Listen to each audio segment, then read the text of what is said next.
पूर्व मंत्री बड़े भाई साहब राजेंद्र जी गुड़ा साहब, आज के इस कार्यक्रम के आकर्षण,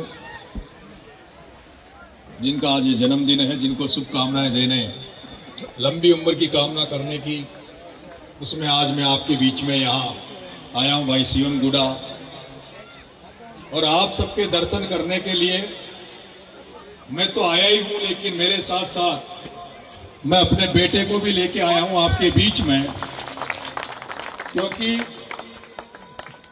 राजस्थान विश्वविद्यालय में नौकरी लगने के मकसद से 1999 में 12 से चलकर जयपुर आया था।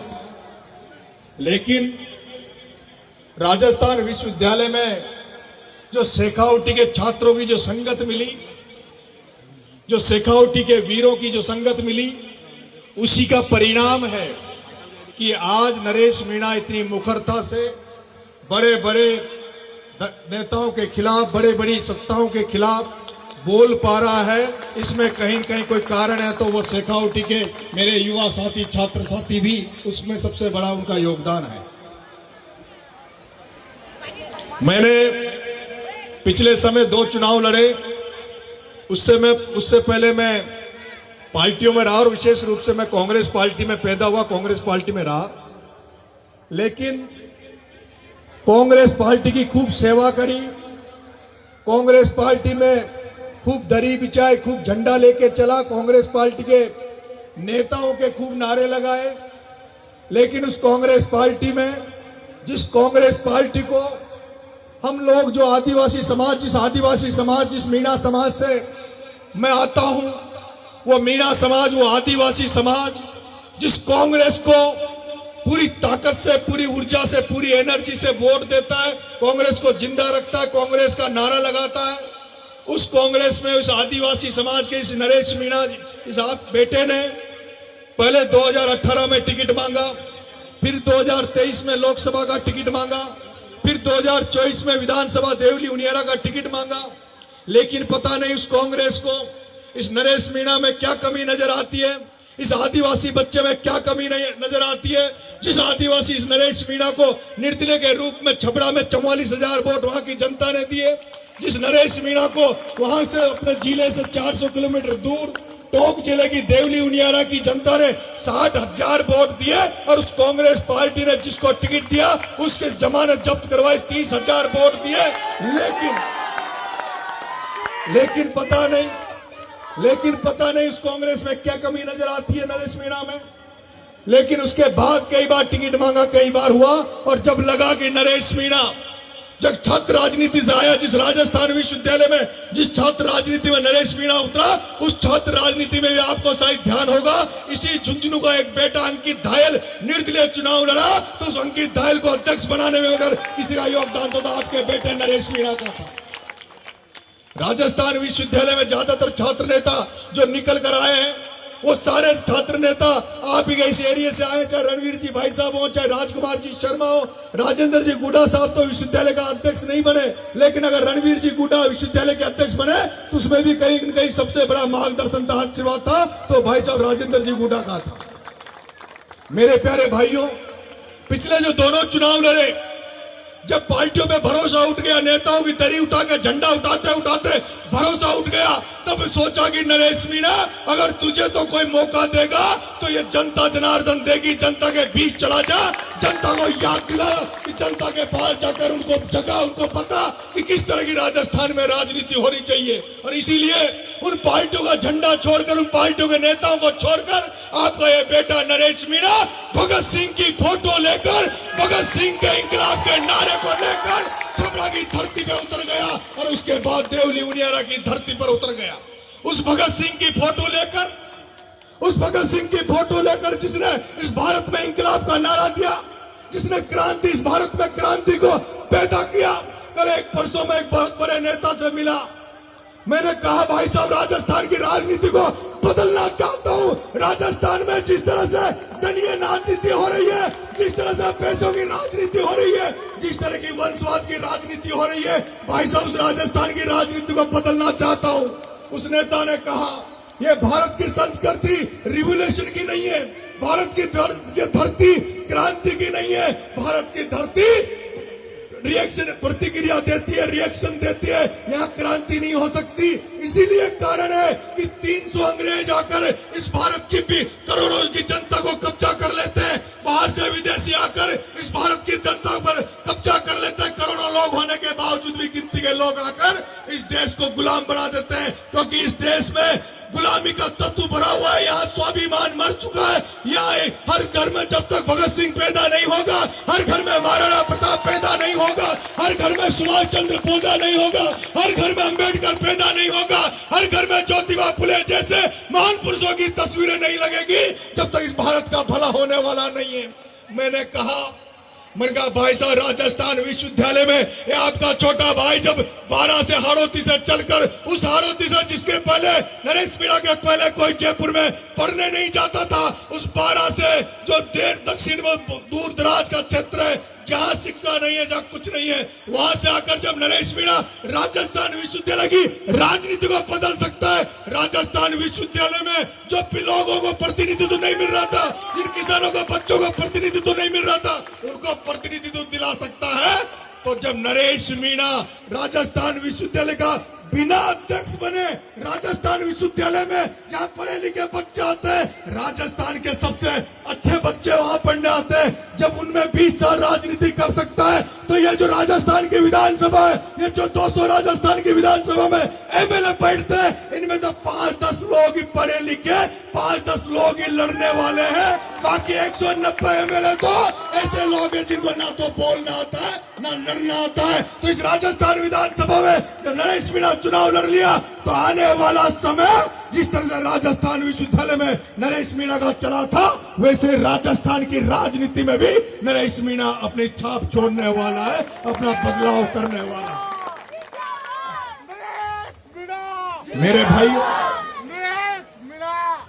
मेरे भाइयों, छात्र राजनीति से निकल कर आया हूं, और जब छात्र राजनीति से निकल कर आया हूं तो पढ़ने का शौक है, किताबें पढ़ता हूं, महान पुरुषों को देखता हूं, महान पुरुषों को पढ़ता हूं। और विशेष रूप से जब भगत सिंह को पढ़ता हूं, तो भगत सिंह 23 साल का एक बच्चा, भगत सिंह 23 साल का बच्चा इंकलाब का नारा देता हुआ जब फांसी के फंदे में हंस हंस के चढ़ जाता है, फांसी के फंदे को चूम लेता है कि मेरा देश आजाद होगा, मेरे देश में हिंदू मुस्लिम सिख ईसाई का भाई भाई का नारा चलेगा, मेरा देश सामाजिक एकता में बंधेगा। ये भारत सामाजिक एकता के माध्यम से पूरे विश्व में अपना नाम करेगा। लेकिन वो भगत सिंह का सपना आज अधूरा है, वो भगत सिंह का सपना अधूरा है, वो सुभाष चंद्र बोस का सपना अधूरा है। चंद्रशेखर आजाद ने इसलिए इस देश के लिए खुद को गोली नहीं मारी थी कि इस देश में एक समय ऐसा आएगा जब नारे लगेंगे कि बटोगे तो कटोगे, एक रहोगे तो सेफ रहोगे। मैं पूछना चाहता हूं, भारत में ये नारे किसके लिए लगाए जा रहे हैं? इस भारत को जो लोग भारत माता की जय कहते हैं, वंदे मातरम का नारा लगाते हैं, जो राष्ट्रवाद की बात करते हैं, वही लोग इस भारत में जब ये नारा लगाते हैं कि बटोगे तो कटोगे, वो लोग किसी को सेफ नहीं कर रहे, और इस भारत माँ को खोखला कर रहे हैं। इस भारत माँ को खत्म करने का काम वो लोग कर रहे हैं। मेरे भाइयों, जब आजादी की लड़ाई लड़ी जा रही थी, तब तो नारे लगते थे हिंदू मुस्लिम सिख ईसाई हमें सभी भाई भाई। और आज हालात इस देश के क्या हो गए? मैंने कई जगह देशों में, कई भारत में के अलावा कई देशों में तख्ता पलट होते हुए मैंने देखे। लेकिन पिछले दिनों मैंने देखा है हमारा एक पड़ोसी देश बांग्लादेश में किस तरह से छात्रों ने, युवाओं ने क्रांति करी और किस तरह से तख्ता पलट कर दिया। आज का दिन जब नेपाल में हम पड़ोसी देश में देख रहे हैं किस तरह से जब सोशल मीडिया बंद कर दिया जा रहा है, छात्र युवाओं की आवाजों को बंद कर दिया जा रहा है, वहां का छात्र युवा सड़कों पे उतर गया और वहां की सिस्टम को हिला कर रख दिया। प्रधानमंत्री भाग गया, संसद जल गई। मैं चाहता हूं राजस्थान में, इस देश में भी फिर से क्रांति की जरूरत है मेरे भाइयों। और वो क्रांति कोई कर सकता है तो छात्र कर सकता है, कोई युवा कर सकता है। आपका बेटा, आपका ये भाई राजस्थान विश्वविद्यालय में भी कमजोर लोगों के लिए, पिछड़े लोगों के लिए, गांव से आने वाले लोगों के लिए, प्रतिनिधित्व की लड़ाई के लिए क्या आपका भाई राजस्थान विश्वविद्यालय में भी पिछड़े शोषितों के लिए लड़ा, और अब जब भाई आपका भाई मुख्य धारा की राजनीति कर रहा है तब भी कमजोर लोगों के लिए लड़ाई लड़ रहा है। और वो आपने पिछले समय देखा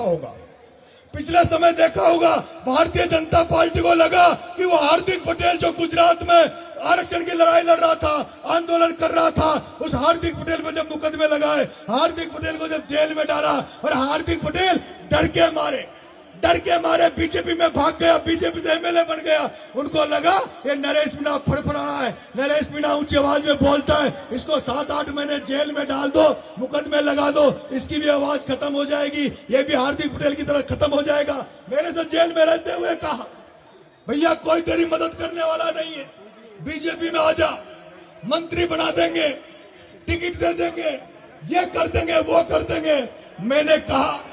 मैंने कहा कि जब 90 साल में एक बुजुर्ग इस भारत में जो लालू यादव, एक बुजुर्ग बिहार में लालू यादव जो एक बुजुर्ग व्यक्ति है, वो जेल जाने से नहीं डर रहा, और जेल जाने के बाद भी जब बीजेपी से समझौता नहीं किया, तो नरेश मीणा तुम तो किसान के घर में पैदा हुआ है, तो क्यों समझौता इनसे करेगा? मेरे भाइयों मैं ये भी परिणाम जानता हूं कि लड़ने वालों का, क्रांतिकारियों का, जनता से लड़ने वालों को कुछ नहीं मिलता, अगर मिलता तो ठोकरें मिलती है, उनको कीमत चुकानी पड़ती है। चाहे आप महाराणा प्रताप का उदाहरण ले लो, चाहे झांसी की रानी का उदाहरण ले लो, चाहे भगत सिंह का उदाहरण ले लो, जिन्होंने इस देश की आजादी के लिए लड़े, जिन्होंने इस देश को आगे बढ़ाने के लिए लड़े, उनका कहीं नंबर नहीं है। और जो लोग गुजराती हो, जो लोग, अरे लड़ते कौन है? लड़ते तो पंजाब के सरदार लड़ते थे, वो बनर्जी चटर्जी लड़ते थे, लेकिन उनको कौन जानता है? कौन सुभाष चंद्र बोस को पूछ रहा है, कोई चंद्रशेखर को पूछ रहा है, कौन इन लोग महान पुरुषों को पूछ रहे हैं? लोग तो उनको पूछते हैं जिन्होंने कुछ किया ही नहीं है। मेरे भाइयों, और इस समय जब मैं लड़ रहा था, जब सारे लोग, सारे दोनों पार्टियों के नेता एक होकर आपके इस युवा साथी को जेल में डालकर इसकी आवाज को खत्म करना चाह रहे थे, इसको बंद करना चाह रहे थे, तब इसी धरती पर जो व्यक्ति गरीबों के लिए लड़ता है, पिछड़ों के लिए लड़ता है, उस व्यक्ति को जब ये पता लगा, उस राजेंद्र गुडा को जब ये पता लगा कि राजस्थान विश्वविद्यालय का एक छात्र नेता जो निकलकर सड़कों पर किसानों के लिए, आम जनता के लिए लड़ाई लड़ रहा है, जिसको सब लोग कुचलना चाहते हैं, सब लोग जिसकी राजनीतिक हत्या करना चाहते हैं, उसको आज राजस्थान में अच्छे नेताओं की जरूरत है, मदद की जरूरत है। बिना बुलाए, बाकी नेताओं को तो मैंने न्योता दिया, बुलाया, उनमें से कुछ मदद करने आए, कुछ नहीं आए। राजेंद्र गुडा जी को मैंने बुलाया नहीं था, राजेंद्र गुडा जी को नरेश मीणा ने बुलाया नहीं था। बिना बुलाए, बिना निमंत्रण दिए, अपनी आत्मा की आवाज को सुनकर, जनता की भावनाओं को सुनकर आदरणीय राजेंद्र भाई साहब टोंक की जेल पर पहुंचे। टोंक की जेल पर एक जेल मंत्री होते हुए, एक पूर्व सरकार में पूर्व जेल मंत्री होते हुए, कैसी सत्ता है, कैसी सरकार है? एक पूर्व जेल मंत्री को नरेश मीणा से नहीं मिलने दिया, नरेश मीणा से नहीं मिलने दिया। अपमान का घूंट पीकर भी राजेंद्र गुडा मेरे परिवार को संबल बढ़ाता रहा, हौसला बढ़ाता रहा, हमारे परिवार के साथ खड़ा रहा, हमारे परिवार को ताकत दी। जब परिवार टूटने वाला था, उस समय अगर किसी ने संभाला तो राजेंद्र गुडा जी ने संभाला। और अभी भी जब बारा में इस झालावाड़ का कांड हुआ, झालावाड़ में बच्चे भ्रष्टाचार की भेंट चढ़ गए, उस समय में जो नरेश को जरूरत पड़ी तो भाई साहब राजेंद्र जी गुडा ने खुद ने चलकर वहां आपके बेटे की मदद करने गए, मेरी मदद करने गए। मेरे भाई राजेंद्र गुडा नरेश मीणा की मदद करने नहीं गया। राजेंद्र गुडा केवल नरेश मीणा की मदद करने नहीं गया, राजेंद्र गुडा इस राजस्थान के लाखों युवाओं की भावनाओं की कदर करने गया है। राजेंद्र गुडा आरोग्य में जो युवा लड़ रहे हैं, जो धन्ना सेठों से लड़ रहे हैं, उनके हौसले को अफजाई करने राजेंद्र जी गुडा गए। कल मुझे पता लगा, मैं कल ही जयपुर आया था, मुझे तो पता भी नहीं था, और इस कार्यक्रम का मुझे तो कहीं फेसबुक पे कहीं डल भी नहीं रहा था कि बेटे का जन्मदिन है, भाई साहब ने भी नहीं डाल रखा था। मैंने तो कल वैसे ही फोन किया, भाई साहब मैं जयपुर आया हूं, आपसे मिलना चाहता हूं। तो भाई साहब ने कहा कल बेटे का जन्मदिन है, बेटे का जन्मदिन है। बेटे के पिछले जन्मदिन पे अशोक जी गहलोत साहब आए, बेटे के जन्मदिन पे आशीर्वाद देने पायलट साहब आए, बेटे के जन्मदिन पर पूर्व शिवसेना के पूर्व मुख्यमंत्री शिंदे साहब इस धरती पर आए। बेटा नरेश कुमार इस बार मुख्यमंत्री मंत्री नहीं, नरेश मीणा मेरे बेटे का कार्यक्रम का उद्घाटन करने आएगा। मैं भाई शिवम को शुभकामनाएं देने आया हूं। भाई शिवम को मैं देखता हूं, मुझे तो लगता है कि एक कहावत है, लाइक फादर लाइक सन, जैसा बाप वैसा बेटा।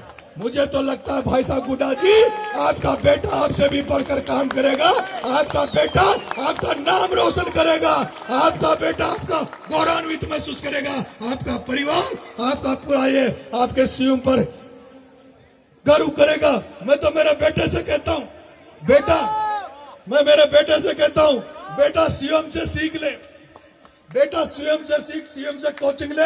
हम तो राजेंद्र गुड्डा की कोचिंग में थे, इसलिए इस लेवल पे आ गए।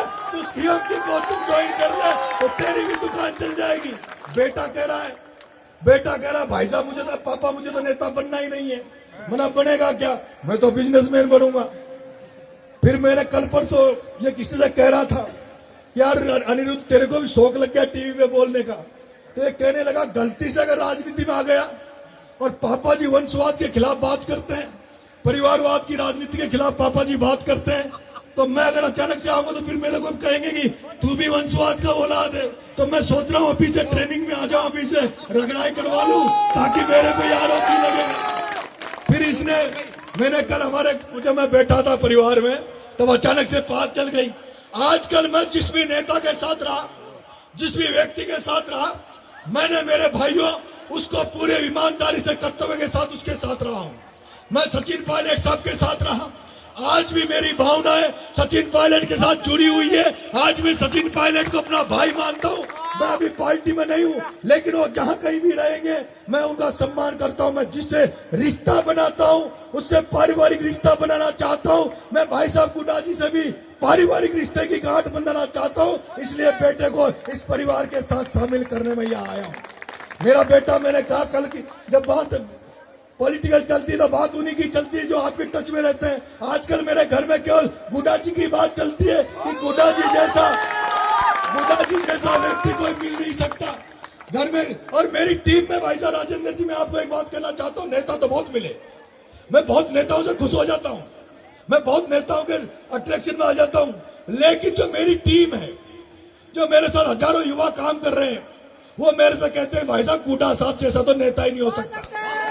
या तो मेरी टीम के साथी मेरे से